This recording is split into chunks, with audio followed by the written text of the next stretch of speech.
बारह मासा, 12 महीने। इसमें कुछ महीने 12 महीने में से 4 महीने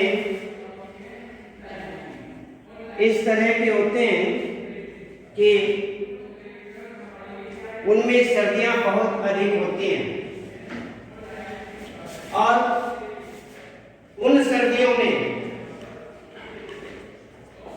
मलिक मोहम्मद जायसी जो हैं, उन विशेष सर्दियों के महीनों के विषय में ही यहाँ पर अपना काव्य, उन्हीं के प्रति उन्होंने काव्य लिखा, उन्हीं का वर्णन उसने किया जो सर्दी के 4 महीने होते हैं। और उन्होंने हर प्रकार से यहाँ पर उनका जो लेख है वो केवल एक प्रेम मार्गी है, और उन्होंने जितने भी अपने ग्रंथ लिखे तो सारे के सारे प्रेम से संबंधित लिखे। इसमें आज यहाँ भी एक पद्मावत नाम का उन्होंने ग्रंथ लिखा। वह रत्नसेन नागवती से संबंधित है। उनका आपसी प्रेम, उसका ही यहाँ पर वर्णन किया गया है। लेकिन उससे पहले हम आपको यहाँ पर मलिक मोहम्मद जायसी का जो जीवन परिचय है इसके विषय में बात करते हैं। इनका जीवन परिचय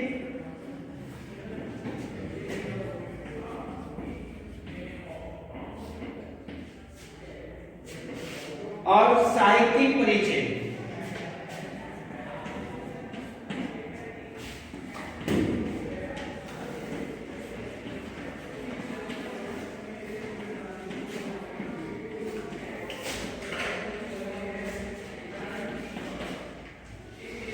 इसमें रचनाएं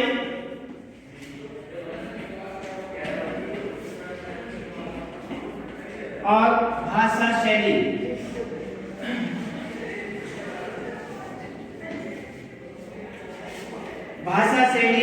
प्रवृत्तियां, शैलीगत प्रवृत्तियां सब इसके अंदर आ जाती हैं। तो इसमें हम देखते हैं कि इनका संक्षिप्त जीवन परिचय किस प्रकार से है। तो इसमें कहते हैं कि सूफी प्रेम मार्गी ये मुस्लिम थे, और ये सूफी प्रेम मार्गी शाखा के सर्वश्रेष्ठ कवि माने जाते हैं। मलिक मोहम्मद जायसी जो हैं, उनका जन्म अमेठी उत्तर प्रदेश में अमेठी है। उस अमेठी के निकट एक जायस स्थान है। उस जायस स्थान में मलिक मोहम्मद जायसी का जन्म हुआ, जिस कारण से उन्हें जायसी कहा गया। इसीलिए जायस स्थान पर उनका जन्म होने के कारण ही उनको जायसी कहा जाता है। तो इसी प्रकार से गांव के नाम के कारण ही उनका नाम यहाँ पर जायसी रखा गया। जायसी के नाम से ही वह प्रसिद्ध हुए। उनकी रचना अखरावट से यह स्पष्ट किया जा सकता है कि उनका जन्म 1492 ईस्वी में हुआ। 1492 1492 ईस्वी में हुआ। ये प्रसिद्ध सूफी फकीर शेख मुहिउद्दीन के शिष्य माने जाते थे तथा अपने गुरुओं के रूप में सैयद अशरफ तथा शेख बुरहान का भी उल्लेख यहाँ पर किया जाता है। जायसी सूफी मत के अनुयायी माने जाते थे और ये अपने समय के प्रसिद्ध फकीरों में से थे। ये बहुत बड़े फकीर थे और तथा देखने में बहुत कुरूप थे। इनका चेहरा, इनका शरीर जो है वो सुंदर नहीं था। चेहरे पर चेचक होने के कारण इनकी एक आंख भी खराब हो चुकी थी। ये कुरूप कहे जा सकते हैं। देखने में सुंदर नहीं थे और बाईं ओर के कान से सुन भी नहीं पाते थे। इस प्रकार के थे। अमेठी के राजघराने में इनका बहुत सम्मान था। अमेठी का जो राजघराना था उसमें इनका सम्मान किया जाता था। सम्मान किसका होता है? शरीर का सम्मान नहीं होता है, ध्यान रखें। शरीर का सम्मान नहीं, विद्वता का सम्मान किया जाता है। जो विद्वान होते हैं, प्रकांड पंडित होते हैं, उनका सम्मान किया जाता है, विद्वता का सम्मान होता है। इसलिए शरीर को देख करके किसी को अपमानित किया जाए, अच्छी बात नहीं है। इसी तरह से एक अष्टावक्र हुए हैं, इसमें नहीं हुए हैं, वैसे ही आपको एक एग्जाम्पल देते हैं कि एक अष्टावक्र हुए हैं। 8 वक्र थे, 8 शरीर, 8 जगह से टेढ़ा था उनका, इसलिए उन्हें अष्टावक्र कहा। वक्र कहते हैं टेढ़े को, अष्ट कहते हैं 8 को। जिनका शरीर 8 जगह से टेढ़ा हो, लेकिन वह क्या थे? बहुत प्रकांड पंडित थे, बहुत बड़े विद्वान थे और जनक दरबार में आकर के उन्होंने अच्छे पीछे हटा दिए, अर्थात उन्होंने इस प्रकार ज्ञान की शिक्षा दी। जो प्रश्न जनक के दरबार में उलझा हुआ था, जिसको सुलझाया नहीं जा रहा था, उन्होंने आकर के उसको सुलझाया। कुछ हंसने वाले, मुस्कुराने वाले भी थे, लेकिन जब उन्होंने प्रश्न को हल किया तो सब दंग रह गए, सबके होश उड़ गए। तो इस प्रकार से विद्वता शरीर को नहीं देखती।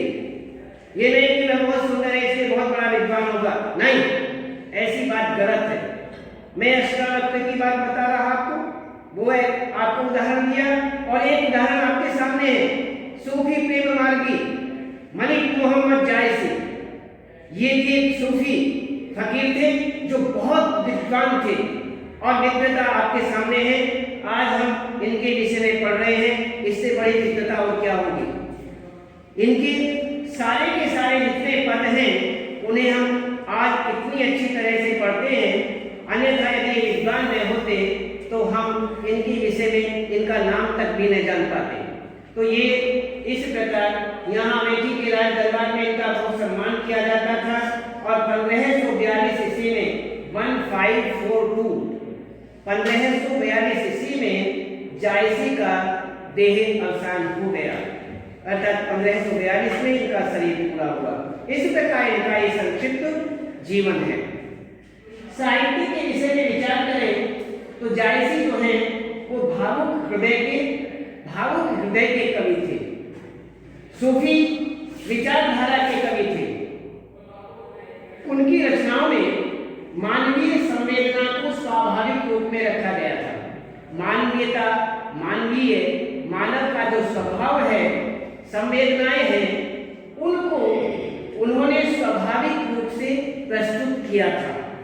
तो इस प्रकार से पद्मावत, जैसे पद्मावत प्रेमाख्यान, अर्थात यहाँ पर पद्मावत एक प्रेम आख्यान है, प्रेम ग्रंथ है।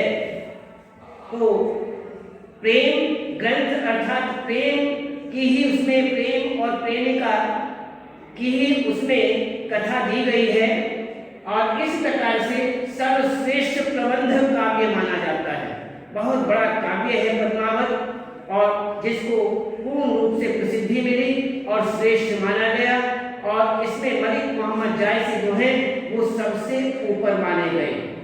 तो इस प्रकार जायसी ने लौकिक कथा के माध्यम से, संसार की कथा के माध्यम से अलौकिक तथा प्रोक्ष सत्ता को व्यक्त करने का प्रयास किया। लौकिकता के रूप में माध्यम से उन्होंने अलौकिकता की और कदम रखा। इसी प्रकार से उनकी रचनाओं में रहस्यवाद को समझाने का बहुत प्रयास मिलता है। तो जायसी की कविता का प्रेम तत्व लोकधर्मी प्रवृत्तियों के रूप में मानव मात्र के लिए यहाँ पर प्रेरणादायी माना जाता है। उसे ये प्रेरणा मिलती है, हर प्रकार की हमें प्रेरणा मिलती है। इसलिए जायसी लोक जीवन के एक नायक बताए गए हैं। लोक जीवन के उनकी रचनाओं में परंपरागत लोक कथाओं को स्थान दिया जाता है, इनको गायक भी बताया गया है। अर्थात जायसी जो लोक जीवन के गायक हैं, अर्थात इनकी जो काव्य है वो एक गाए भी जा सकते हैं। तो रचनाओं में परंपरागत लोक कथाओं को इसमें स्थान दिया गया है। इन कथाओं को जायसी ने बड़ी तन्मयता से और हर प्रकार से यहाँ पर परंपराओं को जायसी ने विश्वसनीयता के साथ में रखा। उनकी काव्य रचनाएं मन को शीतलता प्रदान करने वाली हैं और आत्मा उनसे पवित्र हो जाती है। अर्थात जो पढ़ने वाला है वह उनके काव्य को पढ़ करके भाव विभोर हो जाता है और प्रसन्न हो जाता है। तो जायसी धार्मिक उदारता, सहिष्णुता को उभारने वाले कवि हैं। वो हर प्रकार के कवि हैं। उनके काव्य पर सूफी मार्ग, अद्वैतवाद, एक द्वैतवाद होता है, एक अद्वैतवाद होता है। अद्वैतवाद होता है जो दो मार्गों पर नहीं चलता, दो बातों को नहीं मानता, और द्वैतवाद जो दो बातों को मानता है, एक मार्ग पर चलने वाला और द्विमार्ग पर चलने वाला, दो मार्गों पर चलने वाला। और द्वैत अर्थात दो तरफ चलने वाला नहीं होता है, उसे अद्वैत कहते हैं। अद्वैत जो दो पर नहीं चलता और जो दो पर चलता है उसे द्वैतवादी कहते हैं। तो यहाँ पर कहते हैं अद्वैत तथा नाथ पंथ की विचारधारा। एक नाथ पंथ है, अलग अलग पंथ होते हैं। तो कोई कबीर पंथी है, कोई नाथ पंथी है, अलग अलग पंथ होते हैं। ये नाथ पंथ के अनुयायी विचारधारा का स्पष्ट प्रभाव इनके ऊपर देखा जा सकता था। ये नाथ पंथ जो है उसका प्रभाव इनके ऊपर था। और प्रेम जायसी की रचना का केंद्रीय तत्व है। प्रेम जो है जायसी का केंद्र है। अर्थात इन्होंने प्रेम के ऊपर ही अपने काव्य लिखे, ग्रंथ लिखे। तो मानवीय प्रेम को महत्व देने के कारण मानवीय प्रेम को इन्होंने महत्व दिया, और इसी ही कारण से जायसी की जो संवेदना है उनका मर्म पाठक को प्रभावित करता है। मानवीय प्रेम को इन्होंने जो महत्ता दी है, मानवीय प्रेम को महत्ता देने के कारण ही जो पाठक हैं, पढ़ने वाले, इनके ग्रंथ को पढ़ने वाले हैं, इनको बहुत महत्ता देते हैं, इन्हें बहुत प्रधानता देते हैं। तो इसी प्रकार से यहाँ पर इनका जो साहित्य है, साहित्य के विषय में हमने जाना कि साहित्य की क्या क्या इनकी विशेषताएं हैं। अब थोड़ा इनकी रचनाओं के विषय में जानते हैं। पद्मावत, चित्रावत, मौजदीनामा, कहरनामा, अखरावत, मेहरी, बाईसी तथा आखिरी कलाम जायसी की प्रमुख काव्य कृतियां मानी जाती हैं। इस तरह से विद्वानों ने जायसी द्वारा रचित 21 ग्रंथों की चर्चा की है। कहा है कि उन्होंने 21 ग्रंथ लिखे हैं, किंतु अब तक उनकी 6 कृतियां ही छह कृतियों का ही प्रकाशन संभव हुआ है। 6 कृतियों का ही प्रकाशन हुआ है, 6 कृतियां ही उपलब्ध हुई हैं। वैसे विद्वान कहते हैं कि उन्होंने 21 ग्रंथ लिखे, जिन्होंने 21 ग्रंथ लिखे, यदि उनके सामने हमारे 6 ही ग्रंथ आए हैं, यदि 21 के 21 आ जाते तो उनकी प्रसिद्धि का विशेष कारण क्या क्या बन जाता, ये विचारणीय है। वो कितने बड़े विद्वान रहे होंगे। अब हम पढ़ रहे हैं उस समय अपने समाज के अंदर सूफी मार्गी के अंतर्गत वो कितने बड़े विद्वान थे, उन्हें सर्वश्रेष्ठ माना गया। तो यहाँ पर इस प्रकार पद्मावत जायसी की प्रसिद्धि का आधार माना जाता है। जो पद्मावत उन्होंने ग्रंथ लिखा, रत्नसेन और नागमती का जो उसमें, तो इसी प्रकार से पद्मावत चित्तौड़ वाला दिया है इन्होंने। चित्तौड़ के शासक रत्नसेन तथा सिंघल द्वीप की जो राजकुमारी पद्मावती के प्रेम है, उस प्रेम की कथा उसमें दी है। रत्नसेन और पद्मावती का इन्होंने इसमें, पद्मावती कहाँ की थी?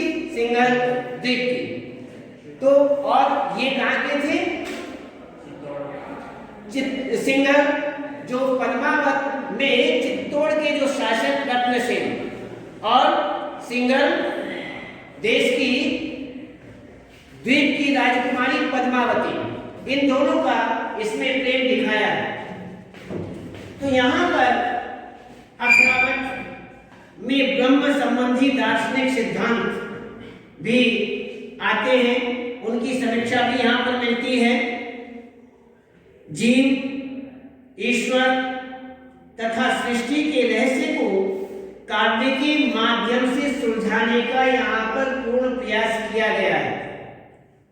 आखिरी कलाम में उस पुनरुत्थान के समय का चित्रण किया गया है जो इस्लाम धर्म की मान्यताओं के अनुसार सृष्टि के अंत में होने वाला है। सृष्टि का जब अंत होगा उस समय होने वाला है। इस प्रकार का यहाँ इस्लाम धर्म की मान्यताओं के अनुसार उस सृष्टि के अंत में होने वाला जो होने वाला है उसके विषय में आखिरी कलाम पुनरुत्थान के समय का यहाँ पर चित्रण किया गया है। तो ये सारी स्थितियां जो है ये मलिक मोहम्मद जायसी के द्वारा की गई। तो उसके बाद अब देखते हैं भाषा शैलीगत इनकी प्रवृत्तियां। जायसी की भाषा ठेठ अवधि मानी जाती है।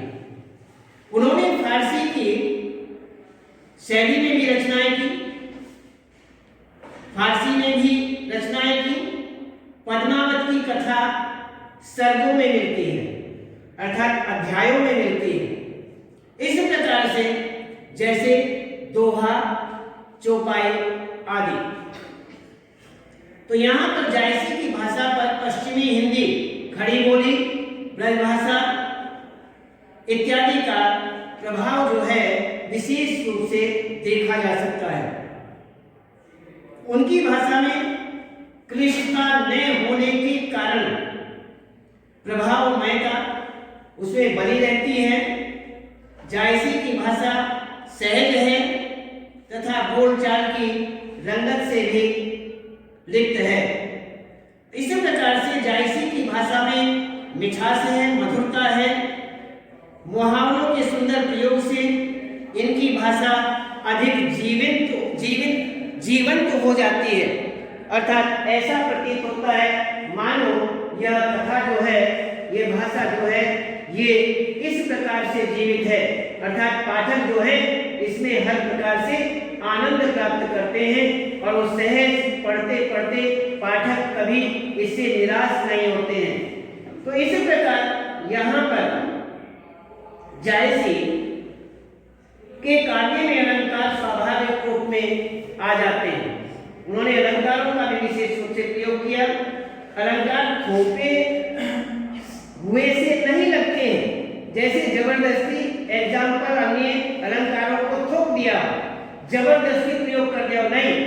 जहां पर जो अलंकार प्रयोग होना चाहिए उन्होंने उसी अलंकार को वहां पर प्रयोग किया है, जबरदस्ती नहीं। कि यहाँ ये अलंकार प्रयोग नहीं होता है, लेकिन फिर भी हमने इस अलंकार का प्रयोग कर दिया, नहीं, ऐसा उन्होंने कदापि नहीं किया। इसलिए यहाँ पर जैसे रूपक, उपमा, प्रेक्षा, हेतुप्रेक्षा का प्रयोग उन्होंने विशेष रूप से बहुत अधिक रूप में किया। तो इस प्रकार से यहाँ पर आपके सामने जीवन परिचय एवं साहित्यिक परिचय और इनकी रचनाएं और भाषा शैली या इस प्रकार से इनका हुआ। तो इसके बाद अब हम देखते हैं इस पाठ का 12 मासा जो कविता है इसका सार क्या है, इसमें जायसी जो है क्या बताना चाहते हैं। 12 मासा शीर्षक कविता पद्मावत काव्य ग्रंथ का एक अंश है। पद्मावत जो ग्रंथ है उसका ही एक छोटा सा अंश है। इस पाठ में कवि मलिक मोहम्मद जायसी ने रानी नागमती के विरह का पूर्ण रूप से चित्रण किया है, विरह रूप का। और राजा रत्नसेन पद्मावती को पाने के लिए योगी के वेश में उन्होंने योगी का वेश बनाया और योगी का वेश बना करके वो सिंघल द्वीप चले गए। सिंघल द्वीप की यात्रा पर जाते हैं और उनके जाने के बाद उनकी रानी, पीछे रानी है नागमती, उन नागमती का गृहस्थ नारी के रूप में चित्रण किया गया है। वह नारी है, गृहस्थ के रूप में उसका चित्रण किया गया है। और एक गृहस्थ अर्थात घर में रहने वाली नारी।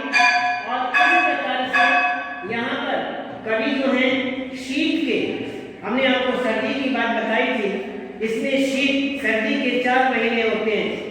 एक होता है अगहन, अगहन के नाम से आता है जो सर्दी का पहला महीना होता है।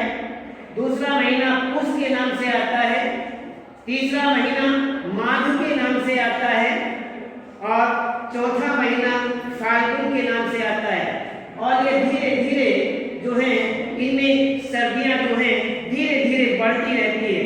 और एक समय ऐसा आता है कि सर्दी सबसे अधिक चरम सीमा पर होती है, जिसको वहन करना, सहन करना शरीर को